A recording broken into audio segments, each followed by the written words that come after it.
देखिए यूकैरियोट्स में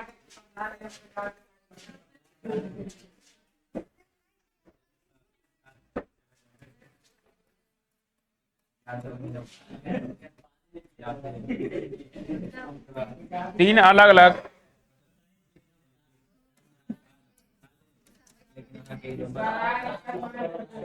प्रकार के आरएनए का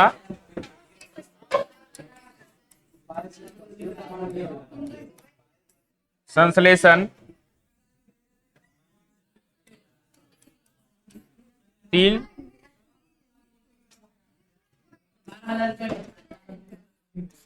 आरएनए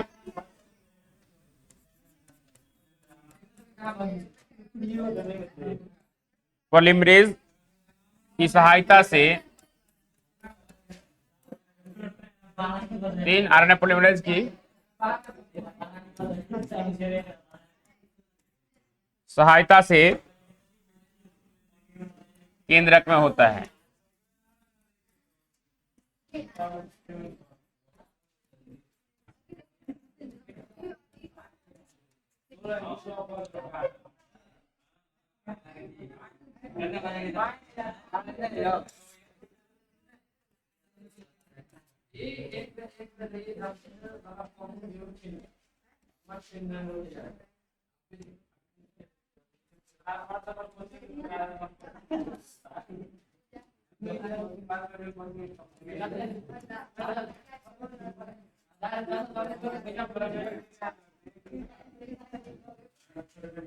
लाओ तू ला छोटा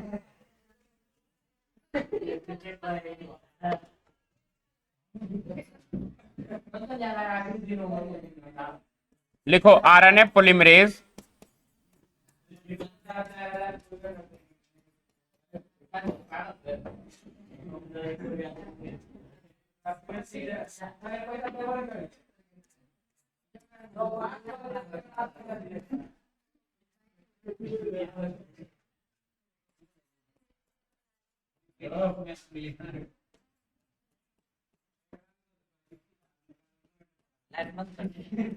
चमक रहा है। दूसरा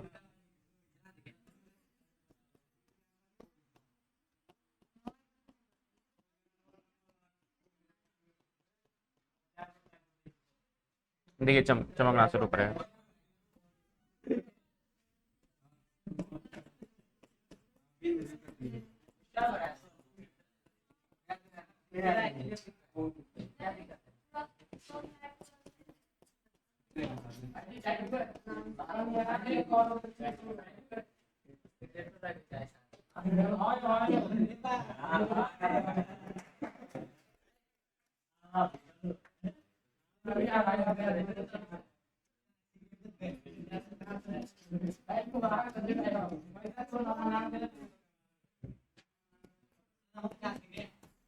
मारो गधा कि ने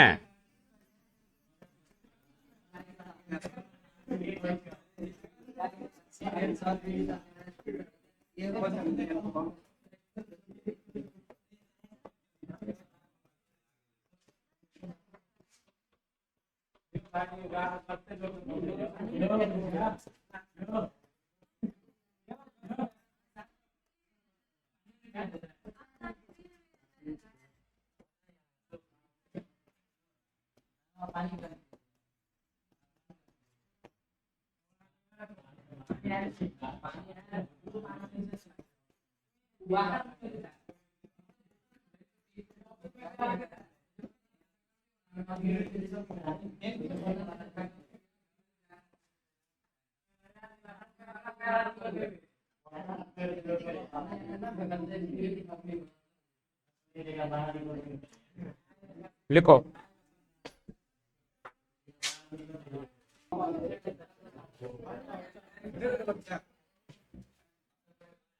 देखिए क्या है, हल्ला नहीं कीजिए। किसमें है? यूकैरियोटिक में अनुलेखन। बताइए बताइए अनुलेखन क्या होता है, ट्रांसक्रिप्शन क्या है, अनुलेखन किसे कहते हैं?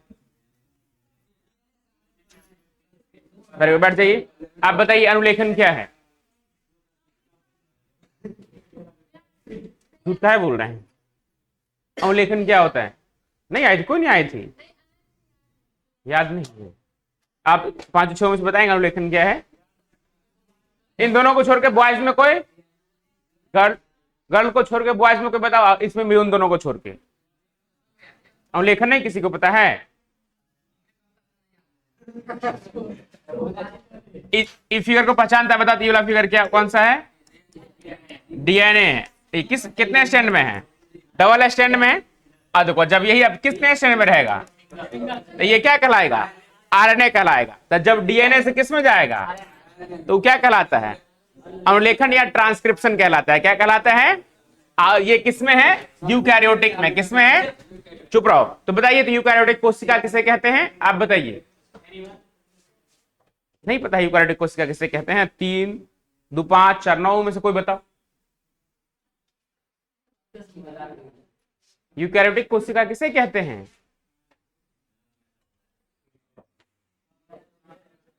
गुरुकुल को आप लोग एकदम ऊंचाई पे ले जाएंगे बहुत। और कोई बॉयज में बताएगा यूकैरियोटिक कोशिका किसे कहते हैं? नहीं, सब नहीं। इधर से बताइए, आप चारों में से बताइए यूकैरियोटिक कोशिका किसे कहते हैं?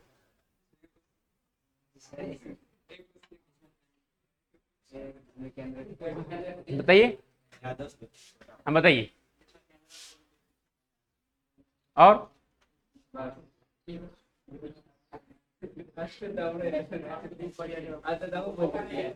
देखिए, यूकैरियोटिक कोशिका बताओ, बताइए यूकैरियोटिक कोशिका कैसे कहते हैं? हाँ, में संरचना होती है जो लगभग सभी कोशिकांगों में पाया जाता है। बैठ जाइए। आप बताइए कोशिकांग क्या होता है? Cell, what is cell organelle? कोशिकांग क्या है? हाँ, देखिए, जिस सेल के अंदर पूर्ण विकसित सेल ऑर्गेनेल कोशिकांग पाए जाएंगे वो क्या कहलाएगा? यूकैरियोटिक कोशिका कहलाएगा।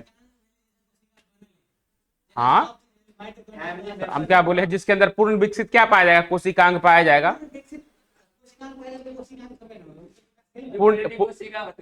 तो होगा ना, तो किसमें आ जाएगा? यूकैरियोटिक में आएगा ना, जिसके अंदर वेल डेवलप क्या रहेगा? सेल ऑर्गेनेल पाया जाएगा।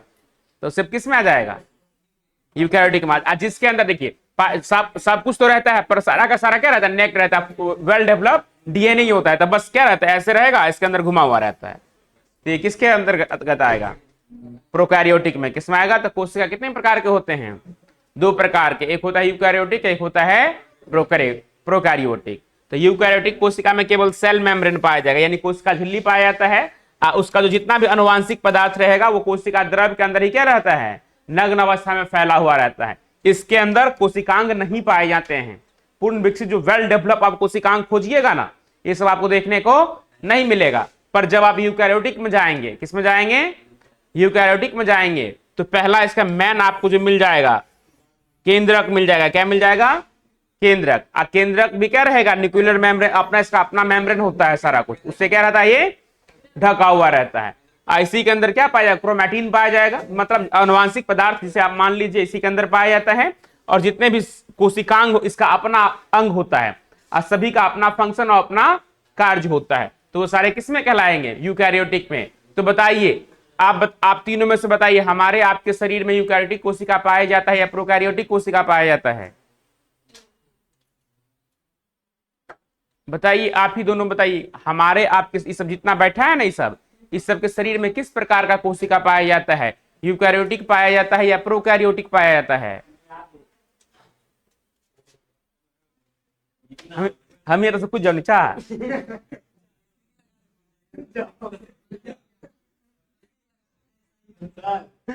हाँ, हमारे यहाँ ऐसा ही होता है। देखिए, यूकैरियोटिक में अनुलेखन, तो पहले देखिए, ये समझने से पहले आपको ये जानना पता होना चाहिए कि यूकैरियोटिक क्या होता है, तभी जाके पॉइंट समझ में आएगा। ये जानने के बाद आपको ये पता होना चाहिए कि अनुलेखन क्या होता है। तो डीएनए से आरएनए बनने की प्रक्रिया को क्या कहते हैं? अनुलेखन, या इंग्लिश में इसी चीज को दूसरा मीनिंग कहते हैं ट्रांसक्रिप्शन। क्या कहा जाता है? यूकैरियोटिक का यूकैरियोटिक होता है। ठीक है, तो देखिए, यूकैरियोटिक में 3 अलग अलग प्रकार के आरएनए का संश्लेषण 3 आरएनए पॉलीमरेज की सहायता से केंद्रक में होता है। किसमें होता है? तब फिर बोलेगा सर यहाँ पे केंद्रक कहां से आया, तो देखिए यहाँ पे क्या है, ये यूकैरियोटिक कोशिका, और यूकैरियोटिक कोशिका में केंद्रक पाया जाता है। तो बताइए आरएनए कितने प्रकार के होते हैं, 3 प्रकार के, कौन कौन से, हाँ और एमआरएनए। तो देखिए पहला है आरएनए पॉलीमरेज 1, क्या है, देखिए यहां कह रहा है कि यूकैरियोटिक में 3 अलग अलग प्रकार के आरएनए का संश्लेषण 3 आरएनए पॉलीमरेज की सहायता से होता है। तो पहला हो गया आरएनए पॉलीमरेज 1, आरएनए पॉलीमरेज 2 और आरएनए पॉलीमरेज 3।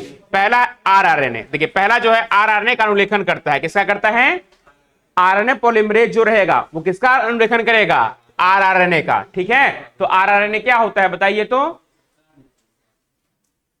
राइबोसोमल आरएनए से कहते हैं। कोशिका में इसकी संख्या कितनी होती है, इसका कार्य कितना होता है, कितना प्रतिशत आपके कोशिका में आरआरएनए पाया जाता है, 5% पाया जाता है। मान तो एमआरएनए होता है 15 तक 85 होता है। देखिए एक बार राइबोसोम की संख्या ज्यादा होती है ना, देखिए ना एक बार,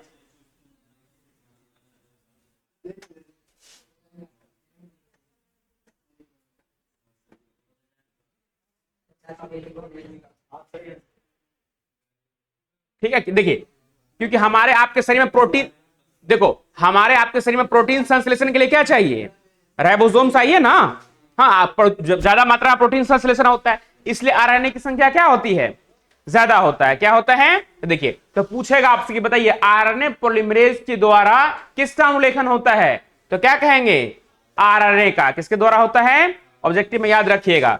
फिर देखिए दूसरा कह रहा है आरएनए पॉलीमरेज 2, तो पूछेगा सर ये आरएनए पॉलीमरेज 2 क्या है, तो ये एंजाइम, देखिए अलग अलग आरएनए का संश्लेषण पॉलीमरेज की सहायता से होता है, जैसे डीएनए पॉलीमरेज होता है उसी प्रकार आरएनए का होता है। तो प्रोटीन कोडिंग, क्या दूसरा क्या कर रहा है, प्रोटीन कोडिंग जीनों का अनुलेखन करता है। तो पूछेगा आपसे बताइए आरएनए पॉलीमरेज 2 जो होता है वो किसका अनुलेखन करता है, तो क्या कहेंगे, प्रोटीन कोडिंग करता है, और जीन का क्या करता है, ये अनुलेखन करता है। जीन किसे कहते हैं,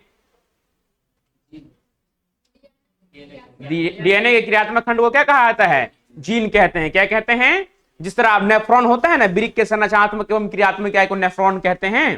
कितना नेफ्रॉन पाया जाता है मनुष्य किडनी में, 10 लाख। कितना पाया जाता है, 10 लाख। 10,000 10 लाख में फर्क नहीं हो जाएगा 10 लाख पाया जाता है। कितना पाया जाता है, 10 लाख नेफ्रॉन ईच किडनी में होता है। ठीक उसी प्रकार देखिए हमारे जैसे नेफ्रॉन किसका बना होता है, सॉरी किडनी किसका बना होता है, नेफ्रॉन का। उसी प्रकार हमारा आपका जो डीएनए होता है किसका बना होता है, जीन का बना होता है।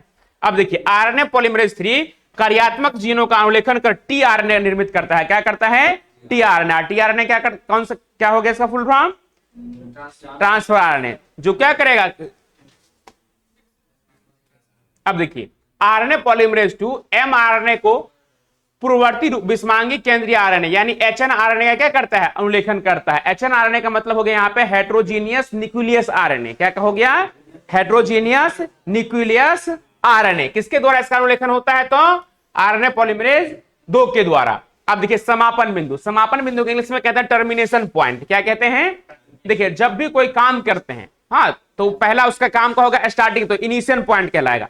इनिशियल पॉइंट के बाद जाकर वो कहां चल जाएगा, टर्मिनेशन। आप मान लीजिए कोई पूजा पाठ ही करते हैं, तब 4 से 5 दिन पूजा चला, तब जब पूजा खत्म होने का है तो कहां चलेगा, वो समापन की ओर। कहां चलेगा, जब क्लास शुरू हुआ और लास्ट टाइम में क्लास किसकी ओर जाएगा।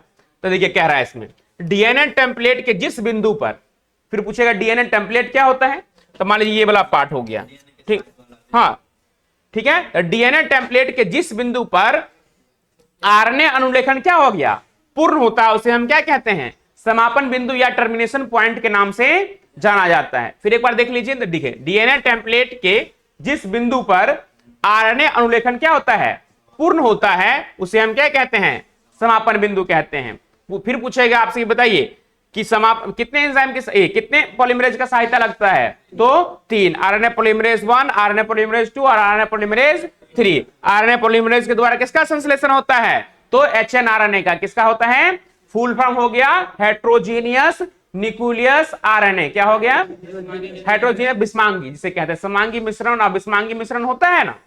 हाँ देखिए अब ये तो समझ गए समापन बिंदु क्या होता है। देखिए डीएनए टेम्पलेट के जिस बिंदु पर आरएनए अनुलेखन अपना काम क्या कर लिया, कंप्लीट कर लिया, तो वो स्थान हमारा आपका क्या कहलाएगा, समापन बिंदु के नाम से जाना जाएगा। अब देखिए mRNA, mRNA को कहते हैं मैसेंजर आरएनए। क्या कहा जाता है? Messenger RNA. इसकी संख्या कोशिका में कितनी होती है? 5% होता है। कितना होता है? 5%। क्या होता है मैसेंजर आरएनए बताइए तो गर्ल्स में कोई भी। मैसेंजर आरएनए किसे कहते हैं? या संदेश वाहक आरएनए कहते हैं हिंदी में इसे। क्या होता है संदेश वाहक आरएनए? आप लोग को नहीं ऐसे बोला तो मोबाइल आगे रखिए, हम जब पूछेंगे तो सर्च करके बताइएगा, देख करके। नहीं ठीक नहीं रहेगा, तब नहीं ठीक रहेगा। क्या है, चोरी करने टाइम तो निकाल लेते हैं मोबाइल, नहीं निकाल लेते हैं? ये निकाल लेती है? नहीं, वो भी नहीं निकालती है। बताइए ना क्या होता है एमआरएनए किसे कहते हैं? संदेश वाहक आरएनए का क्या काम होता है? एक वो फंक्शन कम से कम बताइए, या बॉयज में कोई बताओ इन दोनों को छोड़ के। क्या कहें? मैसेज पहुंचाने का काम करता है। और कोई? हाँ, ये कहता है, कहते नाइस स्पीक। और कोई बताएंगे? बताइए, आप ही बताइए। मैसेंजर आरएनए, बताइए मैसेंजर आरएनए क्या है? बताओ। आए हम है यहाँ पे डंडा रखा हुआ। बताओ क्या होता है एमआरएनए किसे कहते हैं? संदेश वाहक आरएनए क्या है? देखिए, जो एक कोशिका से दूसरे कोशिका में सूचनाओं को क्या करेगा? स्थानांतरित करेगा या भेजेगा, उसे हम क्या कहेंगे? एमआरएनए या मैसेंजर आरएनए या संदेश वाहक आरएनए के नाम से जाना जाता है।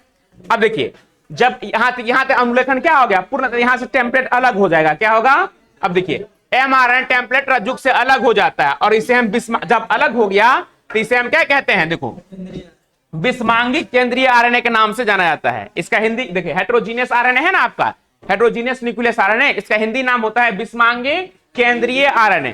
फिर पूछेंगे सर केंद्रीय कहां से आया? तो एन से क्या होता है? न्यूक्लियस। और न्यूक्लियस को हिंदी में क्या कहते हैं? केंद्रक कहा जाता है। क्या कहा जाता है? केंद्रक। तो देखिए, इसे विषमांगिक केंद्रीय आरएनए के नाम से जाना जाता है। कब? जब ये आरएनए एमआरएनए टेम्पलेट रज्जुक से क्या हो जाएगा?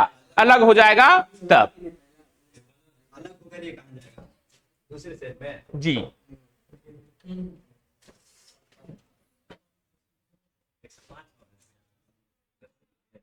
आगे लिखिए अब।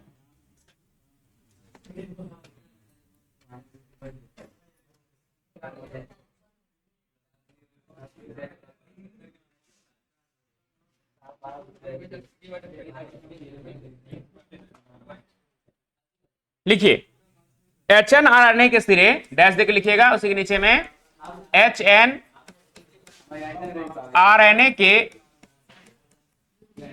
सिरे लिखिए, एचएन आरएनए के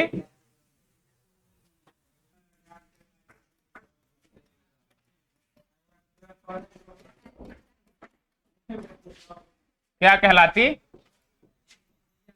है? लिखिए, डीएनए टेम्पलेट पर आरएनए संश्लेषण की क्रिया क्या कहलाती है?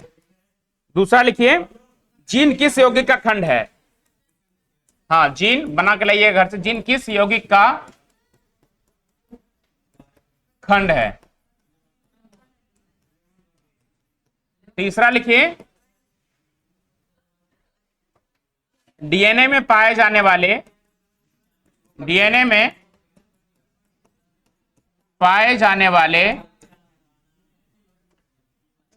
पिरिमिडीन, डीएनए में पाए जाने वाले पिरिमिडीन क्षारकों के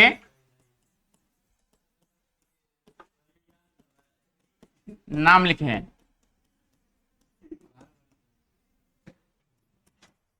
चौथा लिखिए, प्यूरिन और पेरिमिडीन में अंतर लिखें।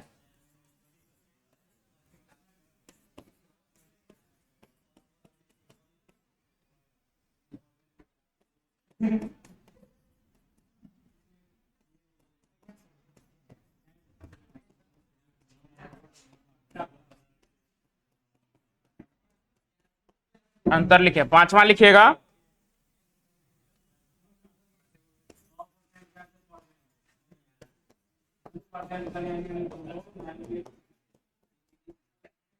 प्रथम आनुवांशिक पदार्थ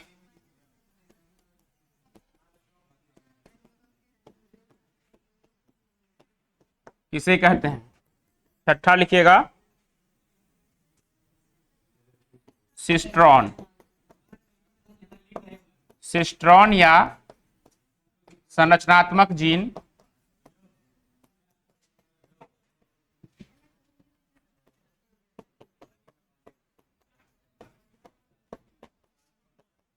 इसे कहते हैं। जितना भी पढ़ा सब सारे से आ जाएगा, ये क्वेश्चन बन जाएगा। हाँ बोलो ना, क्या हुआ? चेक किया लो, खाली दो।